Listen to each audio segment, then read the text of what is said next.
December আমাদের আবেগের মাস, বিজয়ের মাস, স্বাধীনতার মাস, কষ্ট নিরসনের মাস।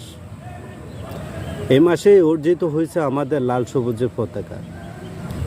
এই দেশে 53 বছর এসেও যারা এই দেশের জন্য শহীদ হয়েছে, যুদ্ধ করেছে, জীবন দিয়েছে, তাদের কাছে আমরা চিরকৃতজ্ঞ।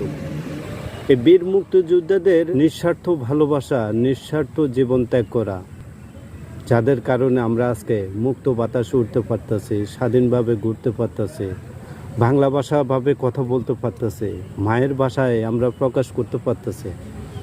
তারা আজীবন বাংলাদেশে বেঁচে থাকুক, প্রত্যেকটা মানুষের হৃদয়ে, প্রত্যেকটা মানুষের মুখে, যাদের কারণে বাংলা স্বাধীন হয়েছে, যাদের অক্লান্ত পরিশ্রমে কারণ আমরা দেশ ফিরে পেয়েছি, বাংলাদেশে স্বাধীনভাবে মুক্তভাবে কথা বলতে পারতেছে।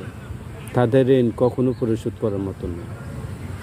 বেঁচে থাকুক সেই মুক্তিযোদ্ধারা, প্রত্যেকটা বাঙালির হৃদয়। ভালো থাকুক তারা ওই পাড়ে গিয়ে, যাদের কারণে আজকে আমরা স্বাধীন, যাদের কারণে আমরা এই স্বাধীন বাংলাদেশ 16 ডিসেম্বর বিজয় মাস, তাদেরকে স্যালুট।